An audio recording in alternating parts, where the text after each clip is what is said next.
Right మరొక breaking చూస్తున్న మూసీ నది ప్రక్షాళనలో తెలంగాణ సర్కారు వేగం పెంచింది. అందుకోసం తొలి ప్రక్రియలో భాగంగా రివర్ బెడ్లో కూల్చివేతలు మొదలుపెట్టారు అధికారులు. చాదరఘాట్లోని మూసానగర్, రసూల్పురాలో ఖాళీ చేసిన ఆర్బీఎక్స్ పరిధిలో మూసీ పరివాహక ఇళ్లను కూల్చివేస్తున్నారు. మలక్పేట పరిధిలోని శంకర్ నగర్లో మూసీ రివర్ బెడ్లోని ఇళ్ల కూల్చివేతలు అధికారులు చేపట్టారు.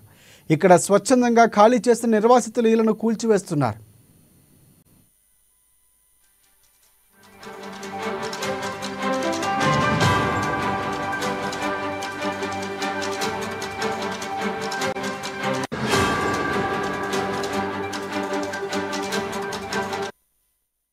ఇక వీధులు ఇరుగ్గా ఉండటంతో కూలీల సహాయంతో కూల్చివేతలు కొనసాగుతున్నాయి. నిర్వాసితులు డబుల్ బెడ్రూమ్ ఇంట్లకు తరలించారు అధికారులు. నిర్వాసితుల సామాగ్రి తరలింపుకు సైతం అధికారులు వాహనాలు సిద్ధం చేశారు. ఇక మూసీ పరివాహక ఏరియాలోని కుటుంబీకులను ఇప్పటికే ఖాళీ చేయించి చెంచలగూడలోని ప్రభుత్వ డబుల్ బెడ్రూమ్ ఇళ్లకు కేటాయించినట్లు అక్కడికి తరలించారు.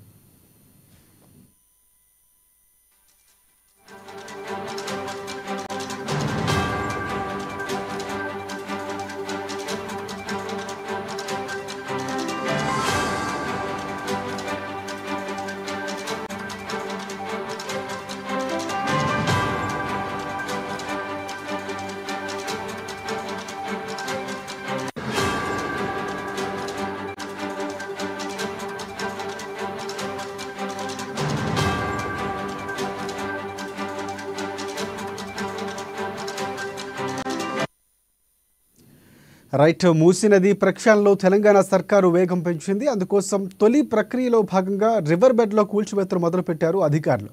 చాదరఘాట్లోని మూసానగర్, రసూల్పురాలో ఖాళీ చేసిన ఆర్బీఎక్స్ పరిధిలో మూసీ పరివాహక ఇళ్లను కూల్చివేస్తున్నారు. మలక్పేట పరిధిలోని శంకర్ నగర్లో మూసీ రివర్ బెడ్లోని ఇళ్ల కూల్చివేతల్లో అధికారులు చేపట్టారు. ఇక్కడ స్వచ్ఛందంగా ఖాళీ చేసిన నిర్వాసితుల ఇళ్లను కూల్చివేస్తున్నారు అధికారులు. వీధులు ఇరుకుగా ఉండటంతో కూలీల సహాయంతో కూల్చివేతలు ఇప్పుడు కొనసాగుతున్నాయి. నిర్వాసితులు డబుల్ బెడ్రూమ్ ఇండ్లకు తరలించారు. నిర్వాసితుల సామాగ్రి తరలింపులకు సైతం అధికారులు వాహనాలు సిద్ధం చేశారు.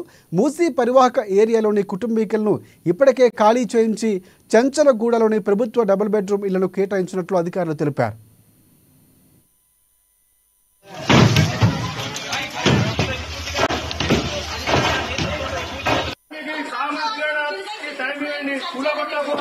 అధికారులు చెప్తారు అధికారులు